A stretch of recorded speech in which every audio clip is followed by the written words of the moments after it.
The stars outside the viewport looked peaceful, but Daeyeon knew better. He stood on the bridge of the horizon's edge, watching the distant lights of Earth's outer colonies flicker against the darkness.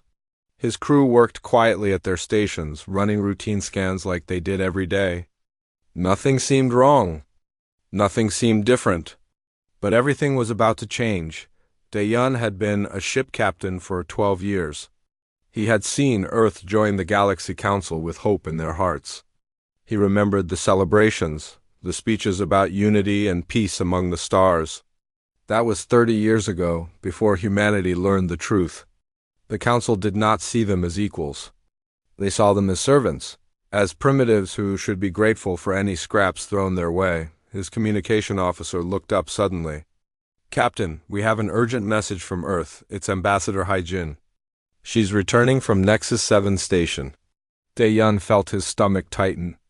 Haijin had been at the council chambers for 3 months, negotiating trade agreements and colony rights. The fact that she was coming back early was not good news. "Put her through," he said. Haijin's face appeared on the screen.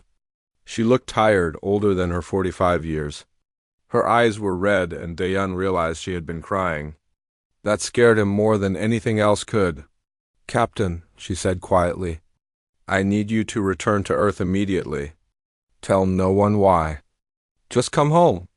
The transmission ended before he could ask questions. 3 days later, Daeyeon sat in a secure briefing room deep beneath Geneva. The room was full of military officers, scientists, and government officials. Everyone looked as worried as he felt.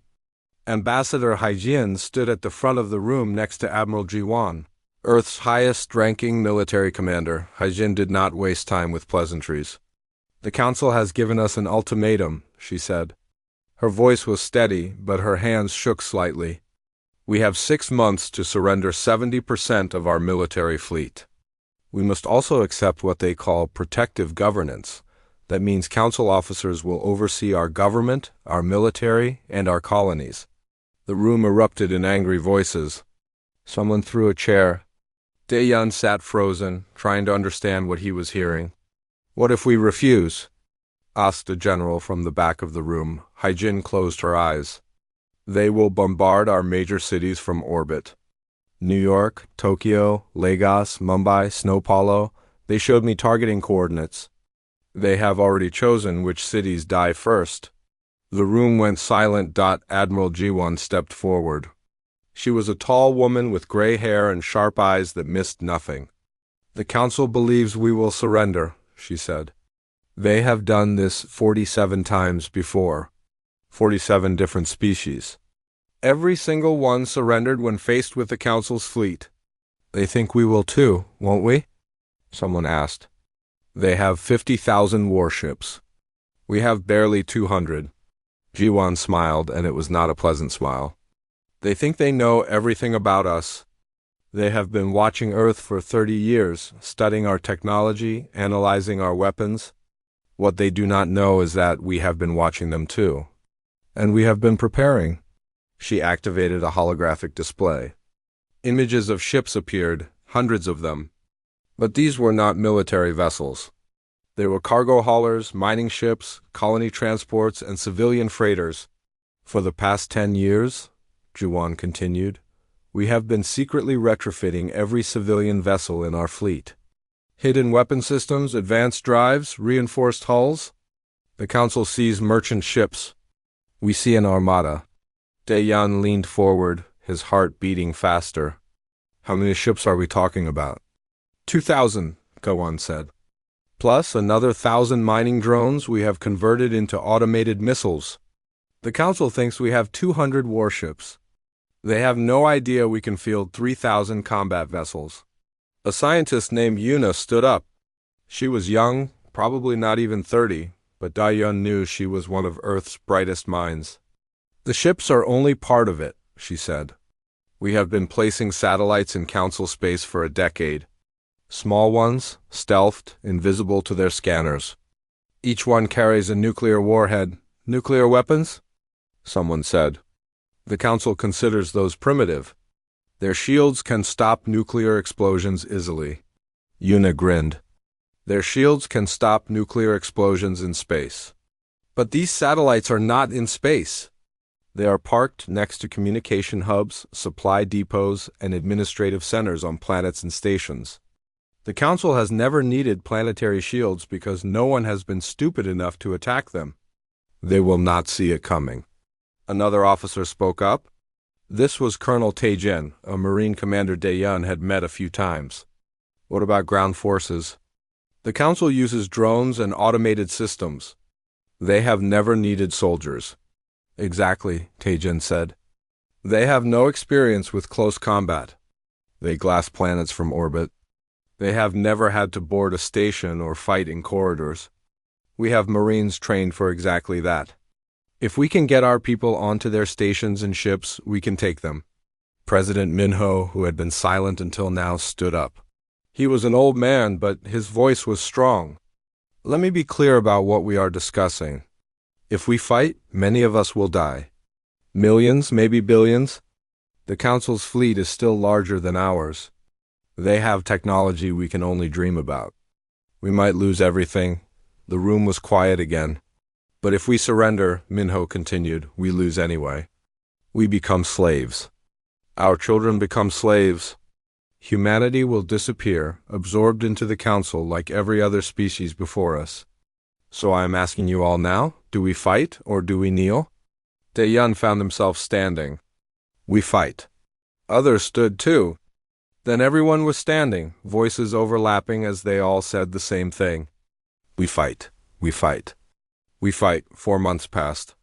Daeyun spent most of that time overseeing the retrofit of civilian vessels at the Luna shipyards. An engineer named Soman became his constant companion, explaining the modifications they were making. She showed him the hidden missile batteries, the reinforced armor plating disguised as cargo containers, and the new quantum drives that could jump a ship across the solar system in seconds.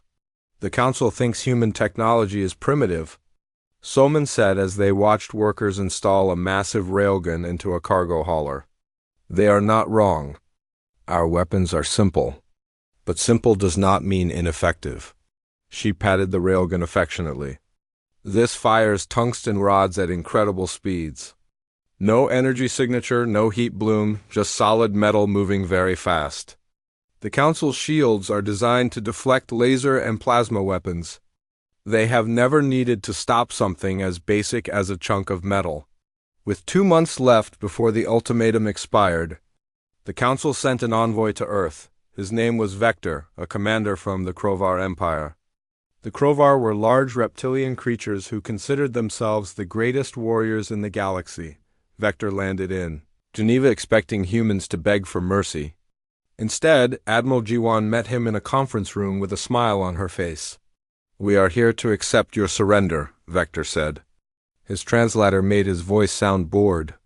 No, Jiwan said simply. Vector blinked slowly. Excuse me?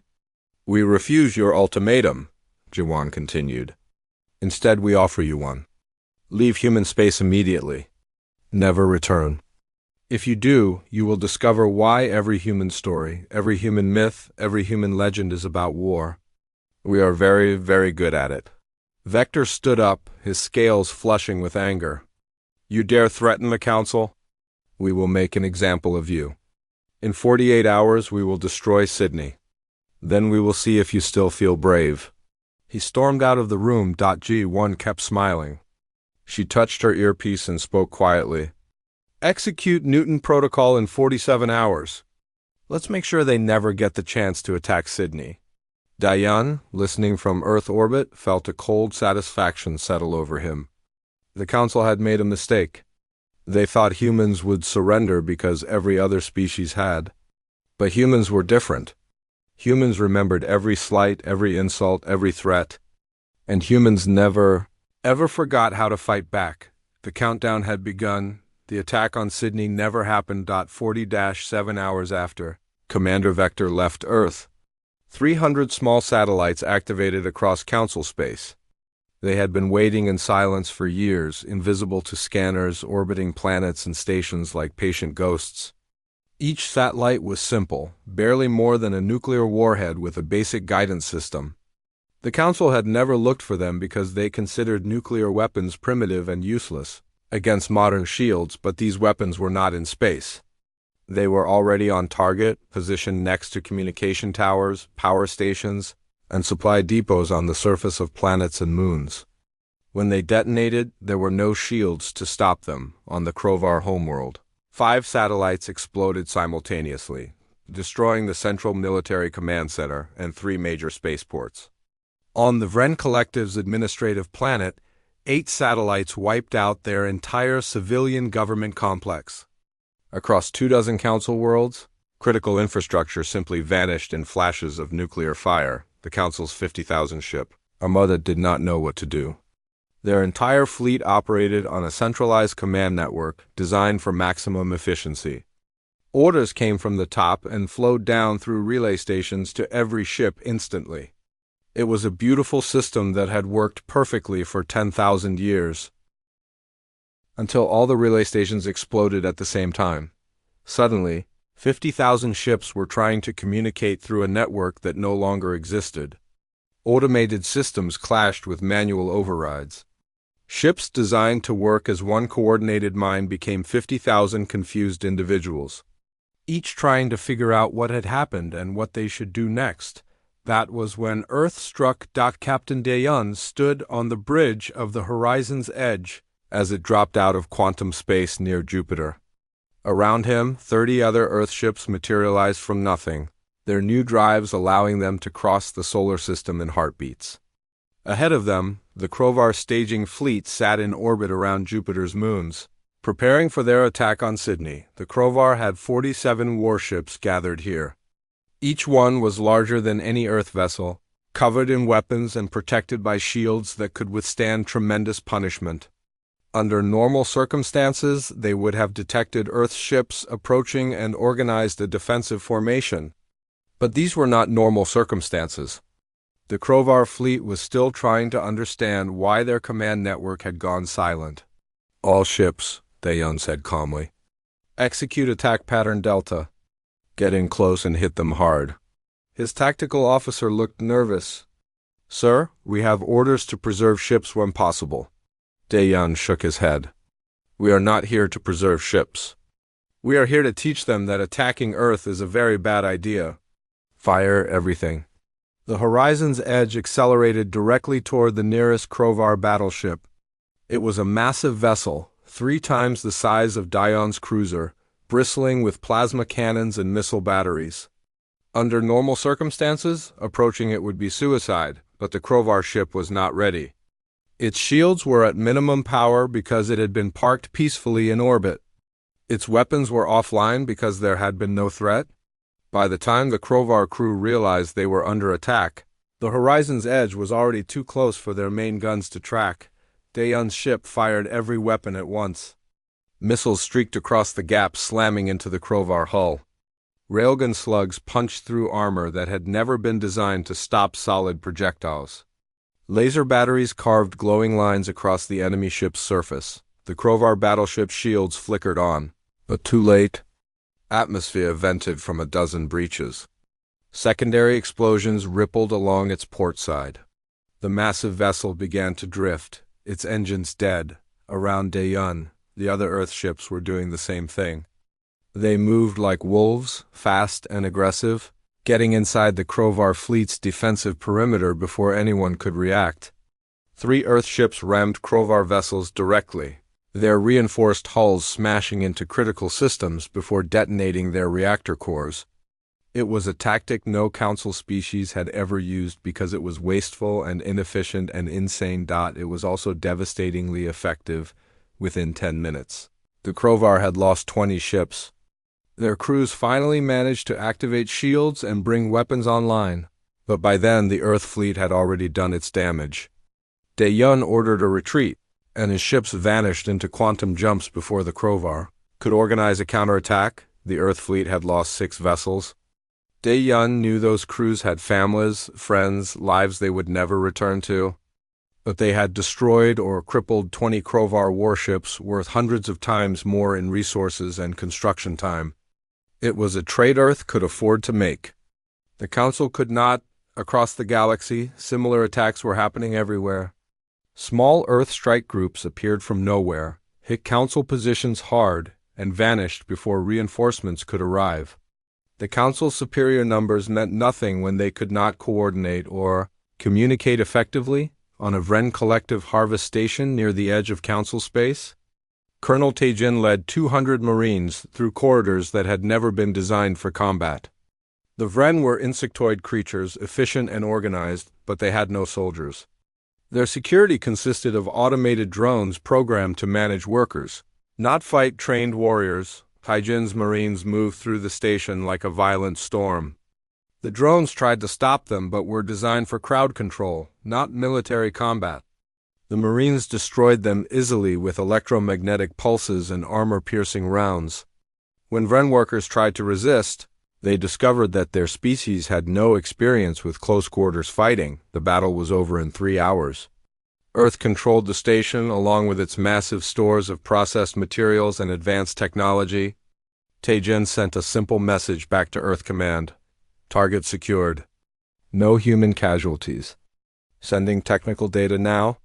On Earth's moon, Engineer Soman watched her life's work activate for the first time.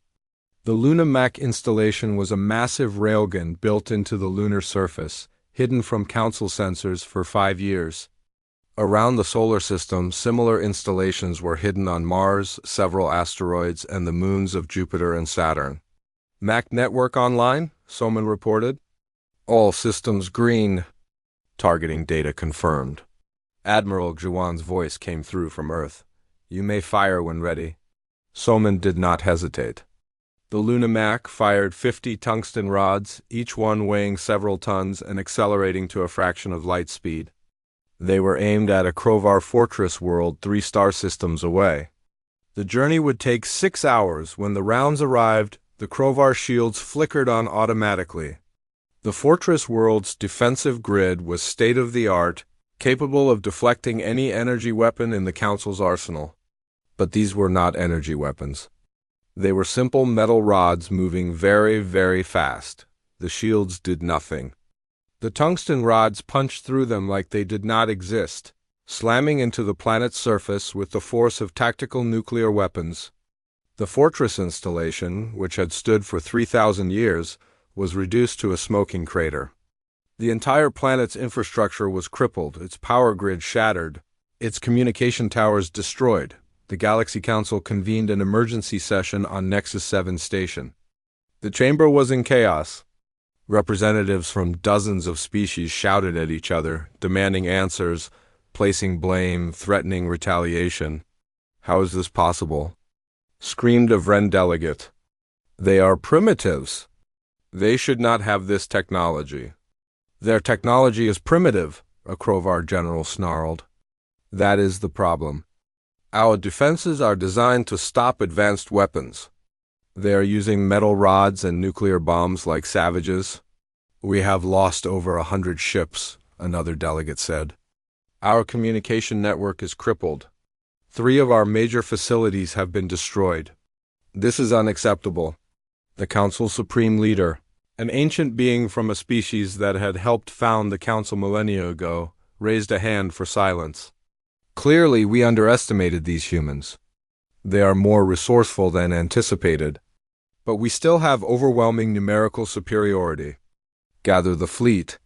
Organize a proper assault. We will crush them and make an example of Earth. While the Council argued and planned, Ambassador Haijin sat in her quarters on Nexus 7 preparing a message. She had not been invited to the emergency session. Earth was not welcome at Council meetings anymore. She did not care. She had a different audience in mind. Haijin activated a transmitter that Earth's intelligence services had hidden on the station years ago. It would broadcast her message to every Council world simultaneously.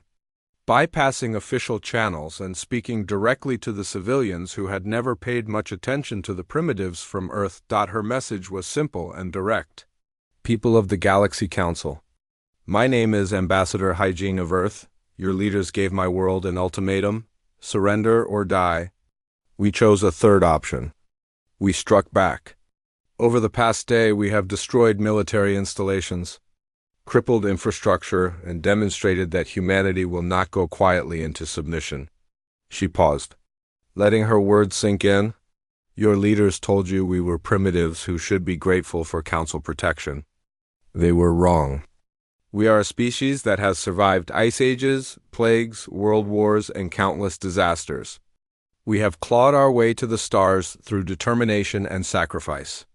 We did not ask for this fight, but we will not run from it either. Hyjin's voice hardened. Your leaders gave us 6 months to surrender. We are giving them 1 week to withdraw every council ship from human space. After that, we will stop being merciful. We will show you what happens when you back a human into a corner. We will remind you why every human child grows up hearing stories about warriors and battles and last stands against impossible odds. She smiled coldly at the camera. We are very good at war. You are about to learn why. The transmission ended.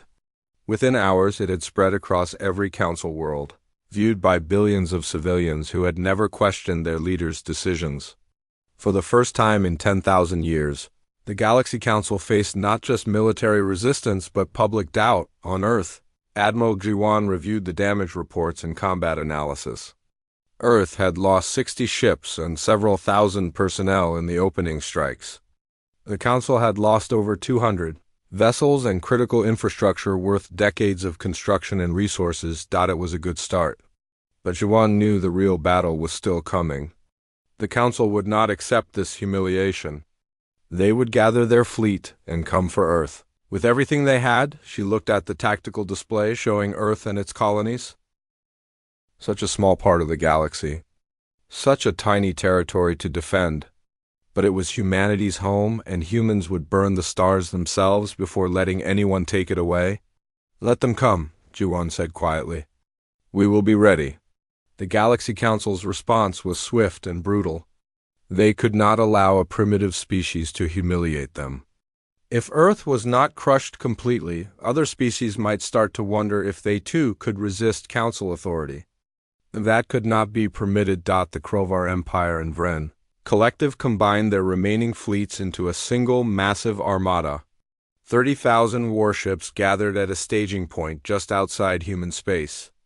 It was the largest military force assembled in Council history.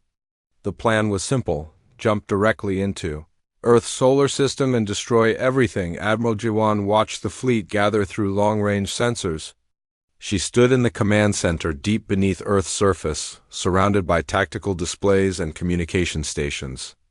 Around her, officers worked with quiet efficiency, coordinating the defense of humanity's home. They are not hiding their intentions, said an intelligence officer. They want us to see them coming. They want us to be afraid. Iwan nodded slowly. Fear is a weapon, but it only works if your enemy does not know how to use it against you. She turned to her communications team. Send the evacuation orders. I want every civilian in the solar system moving to the underground shelters within 12 hours. No exceptions. Across Earth and its colonies, sirens began to wail. Billions of people had been preparing for this moment for months. They knew what to do. They gathered their families, grabbed emergency supplies, and made their way to massive shelter complexes buried deep underground. On Mars, Luna, and the orbital stations, similar evacuations began. Captain Dayun brought the Horizon's Edge into position near Earth's moon. His ship was one of 70 remaining Earth warships that had survived the initial strikes. Around him, the human fleet looked tiny and fragile compared to what was coming. But scattered throughout the solar system were thousands of retrofitted civilian vessels, hidden weapons platforms, and automated defense systems. Earth had turned its entire home system into a trap. Engineer Soman coordinated the final preparations from the Luna Mayesh installation. She had barely slept in 3 days, working nonstop to ensure every railgun, every missile battery, and every hidden mine was ready to fire. Her hands shook slightly as she ran the final systems checks. How long until they arrive? She asked. 6 hours, replied one of her technicians. Maybe less if they accelerate harder. Soman nodded and forced herself to eat something. She would need her strength for what was coming. On Mars, Colonel Tajin gathered his Marines in a massive underground hangar. His drop teams were loaded into assault shuttles, ready to launch if any Council ships got close enough to attempt a landing. Tajin knew the odds. He had studied the Council's fleet composition, their weapons, their tactics. Earth was outnumbered 40-1, but numbers were not everything. Tajin had learned that during the initial strikes. The Council had superior technology and overwhelming force, but they had weaknesses too. They relied on automated systems, coordinated networks, and established doctrine. They had never fought an enemy that was willing to improvise, adapt, and sacrifice.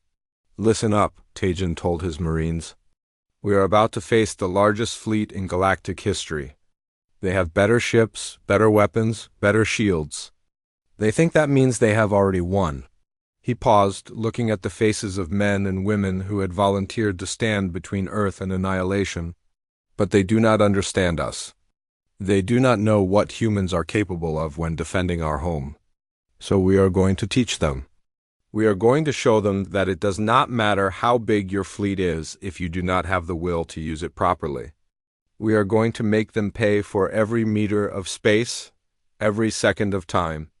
We are going to hurt them so badly that they will never forget the name Earth." The Marines roared their approval. The Council fleet arrived exactly when predicted. 30,000 warships dropped out of faster-than-light travel at the edge of Earth's solar system, their formation perfect and intimidating. They had come to make an example of humanity, to show the galaxy what happened to species that resisted Council authority. What they found instead was a killing field. The asteroid belt had been transformed. Over the past months, Earth's automated mining systems had quietly installed thousands of May platforms on asteroids, disguised as ordinary rock and metal. When the Council fleet entered the belt's range, those platforms activated, tungsten rods began to rain from every direction. The Council's shields, designed to deflect energy weapons, struggled against solid projectiles moving at relativistic speeds. Ships that had never expected to face such primitive attacks found their hulls punctured, their systems damaged, their formations disrupted. "All batteries. Fire at will," Admiral G1 ordered calmly. From Mars, Luna, Europa, Titan, and a dozen other moons, massive railguns opened fire. Nuclear-tipped missiles launched from hidden positions throughout the system. The Council fleet's point defense systems tried to shoot down the incoming projectiles, but there were too many. Coming from too many directions, a Krovar battleship took a direct hit from a Luna mech around. The tungsten rod punched through its shields and armor like paper, the kinetic energy causing a catastrophic chain reaction that tore the ship apart from the inside. Debris scattered in all directions, damaging nearby vessels. The Council fleet tried to advance, but every kilometer forward cost them ships. Their commanders had expected Earth's defenses to collapse quickly. Instead, they found themselves fighting through layers of weapons platforms, minefields, and automated drones that seemed to appear from nowhere. Captain Daeyun led a squadron of 20 ships in a desperate attack on the Council's left flank. His vessels were converted freighters and mining ships, not proper warships. But they were fast and maneuverable, and their crews knew they were fighting for their families below. "Target the big one," Daeyun ordered, pointing at a Vren carrier that was launching fighter drones by the hundreds. "Get close and hit the hangar bays." The Horizon's edge accelerated hard, dodging plasma fire and missile salvos. 2 of Daeyun's ships were destroyed before they could get close, turned into expanding clouds of gas and debris. But the rest made it through, firing everything they had at point-blank range. The Vren carrier's hangar bay exploded as human missiles detonated inside it. Secondary explosions rippled through the massive ship as stored fuel and ammunition cooked off. The carrier began to list, venting atmosphere and debris. "Pull back," Daeyun ordered, but before his ships could retreat, a Krovar cruiser caught them with a plasma barrage. The ship next to Daeyun's simply vanished, vaporized instantly. Daeyun felt his own vessel shudder as near misses scorched the hull. "Damage report. Port engines offline. Hull breaches on decks 3 and 5. We are venting atmosphere. DeYoung grabbed his restraints as the ship spun out of control. His crew fought desperately to stabilize their vessel while Council ships closed in for the kill. Then salvation arrived in the form of a civilian cargo hauler that rammed the Crovar cruiser at full speed.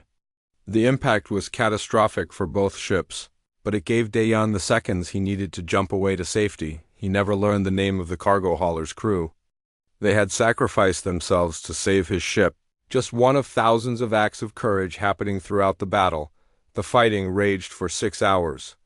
The Council fleet pushed deeper into the solar system, but their advance was agonizingly slow. For every light minute of space they gained, they lost dozens of ships. Their automated systems, designed for efficiency, could not adapt to the chaos of human tactics. Earth's defenders used every trick they could think of. Civilian ships pretended to flee, then detonated their reactors when Council vessels pursued. Automated drones broadcast false sensor signatures, drawing fire away from real threats. Entire fields of space mines disguised themselves as debris until Council ships got close, but slowly, inevitably, the Council fleet's superior numbers began to tell. Earth's defensive platforms were destroyed one by one. The human fleet was being ground down, ship by ship. The Council forces reached Mars, then pushed past it. Earth itself came into range of their weapons. A Crovar dreadnought, larger than any human city, moved into orbit above New York. Its main cannon began to charge, preparing to fire a plasma beam that would incinerate everything for 100 kilometers. In the command center, Admiral Jiwan watched the tactical display with cold calculation. She had been waiting for this moment, hoping the Council would be arrogant enough to bring their largest ships close to Earth. "Activate the cascade device," she ordered. Deep beneath Earth's surface, scientist Yuna initiated the sequence she had been preparing for years. The cascade device was humanity's final gambit, a massive gravity well generator that could briefly warp local spacetime. It required enormous amounts of power and could only be used once, before burning itself out, but once would be enough. Reality twisted around Earth as the device activated. Every Council ship within the planet's gravity well suddenly felt an irresistible pull downward. Shields designed to deflect energy weapons did nothing against gravitational forces. Ships began to fall toward Earth, their engines screaming as they tried to escape. Thousands of vessels collided as the artificial gravity, dragged them together. The Crovar dreadnought that had been preparing to fire on New York was pulled directly into a Vren carrier. Both ships crumpled like tin cans, their reactors detonating in twin suns of destruction. The effect lasted only 30 seconds, but those 30 seconds turned Earth's orbit into a graveyard. Council ships collided, shields failed, hulls crumpled. Some vessels managed to escape the gravity well, but they were damaged and disorganized. The surviving Council fleet, less than half of what had arrived, retreated in chaos. They had lost over 15,000 ships. Earth's defenders were reduced to 40 operational warships and a handful of functioning defense platforms. But they had held, but victory had come at a terrible price. Debris from the orbital battle rained down on Earth despite the best efforts of defense systems. Sydney's underground shelters protected most of the population, but several thousand people died when debris punched through the surface. Jakarta and Mumbai suffered similar damage. Millions were displaced, their homes destroyed. Colonel Tejin died during a desperate boarding action against the Crovar dreadnought before it was destroyed. He and his team had managed to plant explosives in the ship's reactor core, preventing it from firing on Earth's surface. None of them made it back to their shuttle. In the command center, Admiral Jiwan allowed herself one moment of grief for all the people Earth had lost. Then she turned back to her displays and began coordinating relief efforts. The battle was over, but the war continued. And the Council was about to learn that defeating humans in one battle meant nothing. Humans never stopped fighting until the enemy surrendered or they themselves were dead, sometimes not even then. The Galaxy Council's Supreme Assembly met in an emergency session that lasted 3 days. The chamber on Nexus 7 station had never been so tense. Representatives from dozens of species argued, shouted, and threatened each other while the leadership tried to maintain order. The Vren Collective demanded immediate retaliation. Their representative, a tall insectoid named Kresh, slammed multiple limbs on the podium. "We have lost 15,000 ships. Our harvest stations are destroyed. Our logistics network is crippled. This cannot stand. We must exterminate these primitives before they infect the entire galaxy with their violence." The Krovar Emperor's hologram flickered above the assembly floor. He was enormous even through the projection, his scales dark with rage. "I agree. We have been too merciful. We offered them servitude and they chose destruction. Very well, we will grant their wish. Glass their planet, burn their colonies, kill every human in the galaxy. We will make Earth a monument to the price of defiance." Other species were less certain. A representative from the Helian Federation, a peaceful species that had been part of the Council for centuries, spoke carefully. "Perhaps we should consider negotiation. The humans have proven they can hurt us. Maybe it would be wiser to offer them autonomous status within the Council structure." The Krovar Emperor's roar silenced the chamber. "Negotiate? With primitives who attacked us without provocation? Never! If we show weakness now, every species in the galaxy will think they can challenge Council authority. This is not about Earth anymore. This is about maintaining order. We will destroy them completely, or we will destroy ourselves trying." The vote was close, but the decision was made. The Council would assemble every available warship from across the galaxy. They would strip their own worlds of protection, pull vessels from patrol routes, recall ships from distant assignments. They would gather 80,000 warships, the largest fleet in galactic history, and they would end humanity once and for all. On Earth, the mood was grim. The orbital battle had been won, but the cost was devastating. Millions were homeless. Entire cities had been damaged by falling debris. The military had lost most of its fleet. When word came that the Council was assembling another armada, twice the size of the first, many people felt hope slipping away. Captain Dayan stood in a hospital on Luna, visiting the survivors of his squadron. Half of his crew had died in the battle. The other half bore scars they would carry forever. A young engineer named Minseo had lost both legs when a plasma burst tore through the ship's engine room. "Captain," Minseo said from his hospital bed, "are we going to survive the next attack?" Dayan wanted to lie, to offer false comfort, but he had never lied to his crew before and would not start now. "I do not know. The odds are not good. But we are still here, still fighting. That is all we can do." Minseo nodded slowly. "Then make my sacrifice mean something. When they come back, hurt them worse than before. Make them regret ever threatening Earth." "I promise," Dayan said, in the command center. Admiral Jawan faced an impossible situation. Earth's defenses were shattered. The Cascade device had burned itself out and could not be used again. Most of the hidden weapons platforms had been destroyed or depleted. The human fleet was down to 40 operational ships against an incoming force of 80,000. "We cannot win a defensive battle," she told her senior officers. "If we wait for them to come to us again, they will overwhelm what is left of our defenses and glass the planet. We need a different approach." An officer named Kyungmin, one of Jiwon's oldest friends, spoke up. "What if we do not let them reach Earth? What if we take the fight to them?"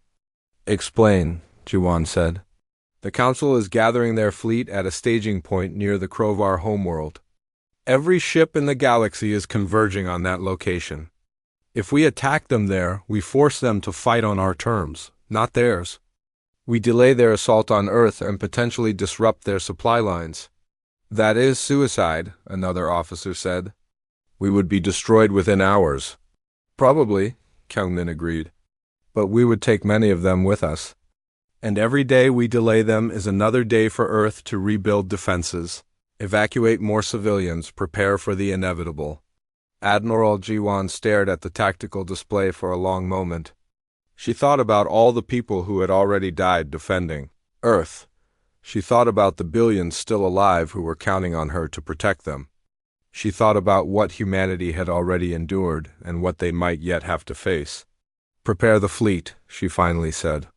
"We attack in 72 hours. And while we are keeping them busy, we execute the final protocol." Several officers looked confused. "Final protocol, ma'am?" Jiwan pulled up a classified file that only a handful of people knew existed. "Operation Checkmate. We are going to cut the head off the snake." The plan was insane, desperate, and probably impossible. But it was the only chance Earth had left while Admiral Jiwan prepared the fleet for its suicide mission. Intelligence Officer Junho was already moving. He had spent the past week infiltrating Council space using a captured Vren ship. With him were 50 of Earth's best intelligence operatives, people who had trained their entire lives for missions that required absolute precision and nerves of steel. Their target was not the Council's military fleet. It was something far more valuable, the Council's leadership. Junho's team split into smaller groups, each heading to a different Council homeworld. They carried no weapons that would show up on scanners, no equipment that would trigger alarms. Everything they needed had been smuggled into Council space over the past decade, hidden in shipments of trade goods and diplomatic supplies. On the Krovar homeworld, Junho and 5 operatives made their way through the capital city disguised as maintenance workers. The Krovar were arrogant enough to believe their security was perfect. They never imagined that primitives from Earth could walk among them undetected. It took 3 days to reach their target, the Krovar Imperial Palace, where the Emperor's War Council met to plan Earth's destruction. The building was massive, protected by shields and guard systems that made it supposedly impregnable, but the Krovar had never considered threats from within. Junho's team did not try to force their way inside. Instead, they accessed the palace's communication array from a maintenance tunnel and planted a data package designed by Earth's best hackers. The package did not contain weapons or viruses. It contained information, coordinates of every Council military asset, detailed analysis of weaknesses in Council defensive networks, and most importantly, fabricated evidence that Earth had seeded antimatter charges on 30 Council homeworlds, ready to detonate at any moment. The charges did not exist. But the Council leadership would not know that similar operations were happening on other Council worlds. Earth's operatives planted fake evidence, spread misinformation, and created chaos in Council communication networks. The goal was not to destroy the Council, but to make them doubt, to make them afraid, to make them question whether destroying Earth was worth the price. While this was happening, Captain Daeun led what remained of Earth's fleet toward the Council staging area. His force consisted of 40 military vessels and 2,000 retrofitted civilian ships. They were outnumbered 200 to 1. None of them expected to survive. "All ships," Daeun broadcast on the fleet channel. "We are about to engage the largest military force in galactic history. We are going to attack them on their home territory with a fleet made of freighters and mining ships. By every reasonable measure, we should not even try this." He paused, looking at the faces of his bridge crew. They were young, scared, but determined. But humans have never been reasonable. We are the species that looked at the stars and decided to reach them. We are the species that faced extinction a dozen times and always survived. We are the species that other civilizations call stubborn, violent, and too stupid to know when we are beaten. Daeun smiled. "Today we are going to prove them right. We are going to hit the Council so hard they will feel it for generations. We are going to make them pay for every human life they have taken. And when we die, because most of us probably will, we are going to die knowing that we gave Earth a chance to survive." The fleet roared its approval. 2,000 ships crewed by people who knew they were flying to their deaths but went anyway. Because it was the only way to protect their home, they dropped out of faster than light, traveled directly in the middle of the Council staging area. 80,000 warships surrounded them, caught completely by surprise. The Council had never imagined Earth would be insane enough to attack them here. "All ships, execute scatter pattern Omega," Daeun ordered. "Do as much damage as possible before they kill us." The human fleet dispersed in all directions, each ship choosing its own target. They fired everything they had, ramming ships when their weapons ran dry, detonating reactors when capture seemed inevitable. It was chaos, violence, and desperate courage. A converted cargo hauler crashed into a Crovar supply depot, its explosion triggering a chain reaction that destroyed 6 nearby ships. A mining vessel loaded with explosives rammed a Vren carrier's bridge, killing its entire command staff. Ship after ship died, but each one took Council vessels with them. The battle lasted 8 hours. When it ended, the human fleet was gone. Every single ship destroyed. Every crew member dead. But they had accomplished their mission.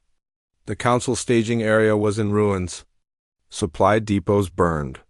Coordination networks were destroyed.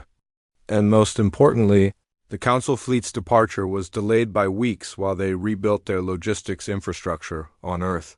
Admiral Jiwan received confirmation that the mission was complete.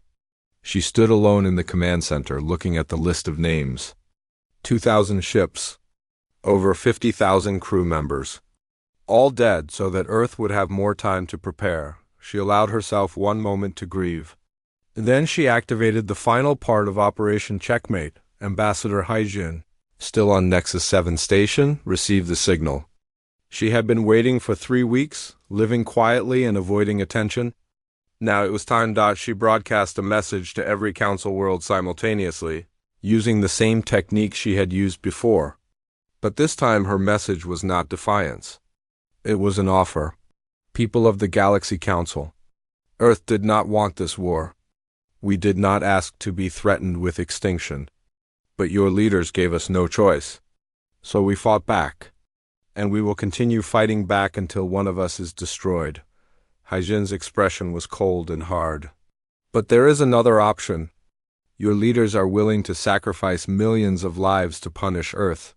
Are you willing to let them? We have shown you that we can hurt the Council. We have destroyed thousands of ships. We have crippled infrastructure across dozens of worlds. And we are not done. She leaned closer to the camera. We do not want to destroy you. We just want to be left alone. So we are making one final offer. Withdraw from human space. Leave us in peace. Or discover what happens when you push humans past the point of caring about their own survival. We will burn the galaxy down if that is what it takes to ensure our children are free. The transmission ended. Within hours, protests erupted on Council worlds. Civilians who had never questioned their leaders' decisions were now asking why they should die for pride. Politicians who had supported the war began to waver. Cracks appeared in the Council's unity, but the Crovar Emperor would not be moved. He ordered the fleet to depart immediately, repairs incomplete or not. Earth would burn. That was final. The second great battle for Earth's survival was about to begin. The Council fleet departed for Earth 3 weeks behind schedule. Still reeling from the surprise attack that had destroyed a quarter of their staging infrastructure, 65,000 warships remained, still an overwhelming force, but the Crovar Emperor's patience had run out. He would accept no more delays, no more excuses. Earth would be destroyed, the humans exterminated, and order restored to the galaxy. On Earth, the past 3 weeks had been spent in desperate preparation. Engineer Soman had rebuilt what she could of the orbital defenses, but there was no hiding the truth. Earth had perhaps a dozen functional defense platforms left. The home fleet consisted of 18 warships, most of them damaged from previous battles. Against 65,000 Council ships, it would not be enough.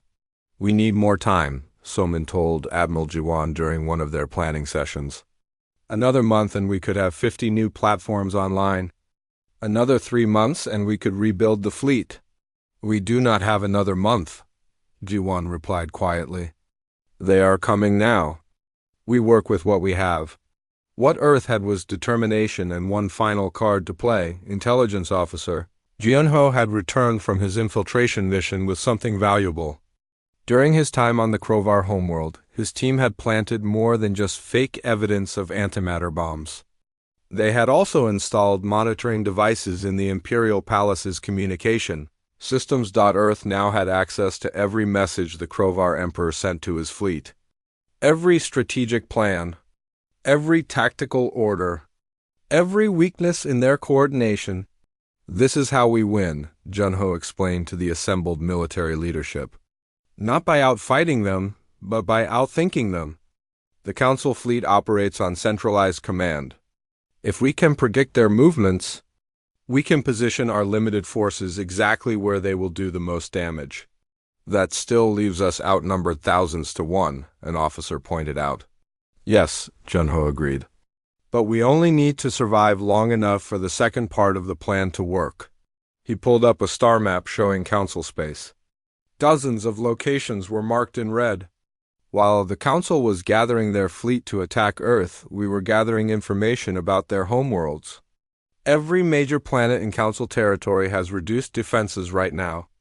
They pulled ships from everywhere to build their armada. Junho smiled without humor. Their homes are vulnerable, and we are going to make them choose between destroying Earth and protecting their own families. It was a brutal calculation, and everyone in the room knew it. But Earth had not started this war. The Council had demanded humanity's surrender, threatened orbital bombardment, and forced this conflict. Now they would learn that humans were very good at escalating. Admiral Jiwan studied the plan for a long moment. This could lead to massive civilian casualties on Council worlds. We would be doing to them what they threatened to do to us. Not quite, Junho corrected. We are not targeting cities. We are targeting military installations, government centers, and industrial facilities on planets that currently have minimal defenses. We are giving them the same choice they gave us. Surrender your position of power or watch everything you built burn. Jiwan looked around the room at her officers. We came very close to losing our humanity during this war. I want to be clear that we are not becoming monsters to defeat monsters. Our targets will be military and strategic only.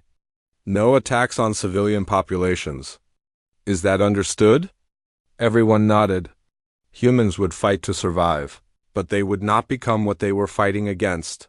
The Council fleet arrived at Earth's solar system with overwhelming confidence. They had learned from their previous assault. This time they did not bunch their ships together. They approached in multiple waves with point defense active and shields at maximum. They scanned for hidden weapons platforms, minefields, and automated defenses. What they found confused them. Earth's defenses were minimal. A dozen orbital platforms. 18 warships. The humans appeared to have given up, their will to fight exhausted by the previous battle. The Krovar Emperor, commanding the fleet from his massive flagship, allowed himself a moment of satisfaction. Begin bombardment. Destroy the military targets first, then proceed with planetary bombardment. Make it slow. I want the humans to watch their world die. But before the first shots could be fired, alerts began flooding in from across Council space. The Krovar homeworld was under attack. 3 Vren colony worlds reported Earth strike teams hitting critical infrastructure. A Helian industrial complex had just gone offline after precision strikes destroyed its power grid. What is this? The Emperor roared. Where did these human ships come from? His tactical officers frantically analyzed the reports. Sir, they are not coming from Earth. These are ships that must have been hiding in Council space for weeks, maybe months. Small strike groups hitting targets of opportunity while our main fleet is here. Earth had learned from the Council's own tactics. While the Council had gathered everything into one massive fleet, Earth had dispersed its remaining forces into dozens of small units scattered across the galaxy. Each unit was attacking a different target, forcing the Council to make impossible choices, protect the fleet and lose control of their territory. Or split the fleet and lose their numerical advantage on the Krovar homeworld. A team of human commandos was doing exactly what Junho had planned. They were not attacking cities or civilian centers. Instead, they were systematically destroying government buildings, military headquarters, and strategic infrastructure.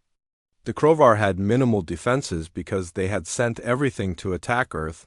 Now they were paying the price for that. Similar scenes played out across Council space.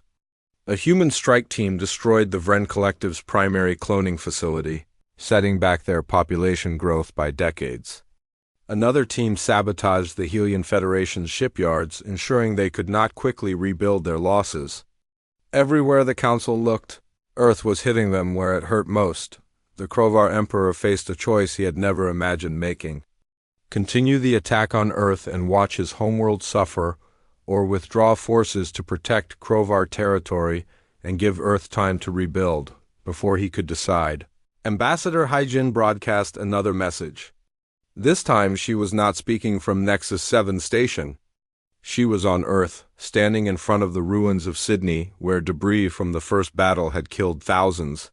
Emperor of the Krovar, leaders of the Vren Collective, members of the Galaxy Council, look at what your pride has cost. Millions dead on both sides. Worlds damaged. Infrastructure destroyed. And for what? Because you could not accept that one small species refused to kneel? Hyjin's voice was tired but firm. We did not want this war. You forced it upon us. You threatened to glass our cities, to enslave our people, to erase our existence. We fought back because we had no other choice. And we will continue fighting back until you understand one simple truth. She paused, letting her words carry weight. Humans will never surrender. We will never submit. You can destroy Earth, kill every human in this system, and it will not matter. We have scattered our people across the galaxy. We have hidden ships, weapons, and technology in places you will never find. We will spend the next 1,000 years making your lives miserable if that is what it takes to make you regret threatening us. Hyjin's expression softened slightly. But there is another path. Withdraw your fleet. Leave human space. Recognize Earth as an independent system outside Council authority. Do this and we will end our attacks on your territories. We will return to our small corner of the galaxy and leave you alone. We do not want your worlds.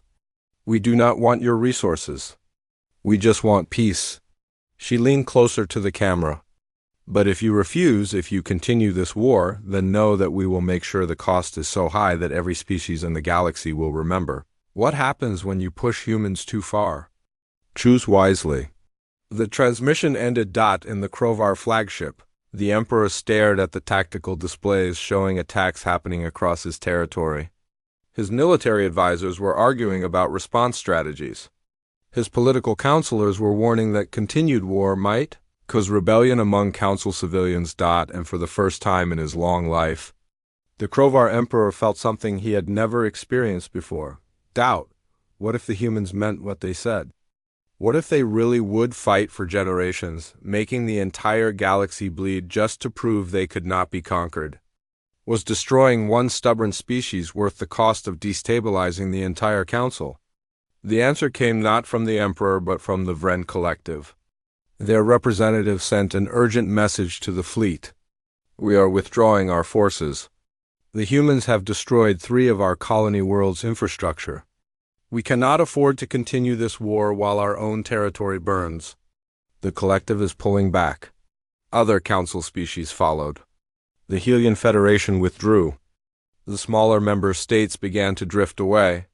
Within hours, the massive Council fleet was fragmenting, as different species prioritized, protecting their own interests over destroying Earth. The Krovar Emperor found himself commanding a fleet that was melting away ship by ship. He could order an attack on Earth with what remained, perhaps 10,000 vessels. It would still be enough to destroy the planet. But it would also cost him most of his navy, leave his homeworld vulnerable, and turn him into the galaxy's greatest villain. The Emperor was many things, but he was not stupid. He made his decision. All Krovar vessels withdraw to home territory. This war is over. On Earth, Admiral Jiwan watched the Council fleet turn away. She could barely believe what she was seeing. Against all odds, against impossible numbers, humanity had won. Not through superior technology or overwhelming force, but through sheer stubborn refusal to give up. The celebrations across Earth were muted. Too many had died. Too much had been destroyed. But they had survived. They were free. And the galaxy would never underestimate them again. 5 years passed. Earth rebuilt slowly but steadily. The scars from falling debris were repaired. New ships were constructed to replace those lost. The solar system's defenses were upgraded with lessons learned from two desperate battles, but Earth did not rejoin the Galaxy Council. Instead, President Minho, now elderly but still sharp, established the Terran Coalition. It was an alliance of species who had also suffered under Council domination. Small civilizations who saw Earth's example and decided they too deserved independence. The coalition was not large, but it was growing. Every species that joined brought technology, resources, and most importantly, the shared belief that freedom was worth fighting for on Luna. A memorial was built honoring the 50,000 crew members who had died in the suicide attack on the Council staging area. Captain Dion's name was first on the list. Engineer Soman attended the dedication ceremony. Placing flowers beneath the memorial wall, she thought about all the people who had sacrificed everything so that Earth could survive. They had been ordinary people, mechanics and soldiers and ship captains, who had done extraordinary things when their world needed them most. The Galaxy Council still existed, but it was different now. The arrogance was gone, replaced by caution and respect. New ambassadors came to Earth offering trade agreements and mutual defense pacts. They spoke of cooperation instead of domination. One such ambassador, a young Krovar diplomat, met with President Minho in Geneva. The ambassador was nervous, clearly aware of the history between their species. "Why did you fight so hard?" the ambassador asked. "You were outnumbered, outgunned. By all logic, you should have surrendered. Why risk extinction?" Minho looked at the young Krovar for a long moment. Then he turned to the window, gazing out at Earth's sky. "Because you asked us to kneel. Humans do not kneel. We would rather burn the galaxy down than live on our knees." He turned back to the ambassador. "Your leaders made the mistake of thinking that superior force equals victory. They forgot that some things cannot be conquered by weapons alone. Freedom is one of those things. Dignity is another. And humans will sacrifice everything to protect both." The ambassador nodded slowly. Beginning to understand, Admiral Jiwan, retired now but still serving as a military advisor, stood in the command center where she had directed Earth's defense. A new generation of officers worked at the stations. Young men and women who had grown up during the war and learned its lessons well. "Do you think they will come back?" a young officer asked her. "The council, I mean. Do you think they will try again someday?" Jiwan smiled. "Maybe, probably, but if they do, we will be ready. And more importantly, they know we will be ready. They know the cost now. They know that humans do not surrender, do not submit, and do not forget." She looked at the tactical displays showing Earth's new defenses, the Coalition's growing fleet, and the network of alliances spreading across the galaxy. "We taught the galaxy a lesson they will not forget. Never back a human into a corner. Never threaten our home. Never assume that superior numbers guarantee victory." Jiwan turned to leave, then paused at the door. "Because humans have something that no amount of technology or firepower can replace. We have the absolute stubborn refusal to accept defeat, even when defeat seems certain. And that, more than any weapon, is what makes us dangerous." She walked out into the bright Earth sunlight, leaving the young officers to their work. The war was over. Earth had survived. And the galaxy had learned that humanity, despite being small and primitive and outnumbered, was not a species to be trifled with. Somewhere in the ruins of the old council chamber on Nexus 7 station, someone had written a message on the wall in a dozen different languages. "Here is where the council learned that humans do not kneel." It remained there for centuries. A reminder of the day everything changed. The day Earth struck back.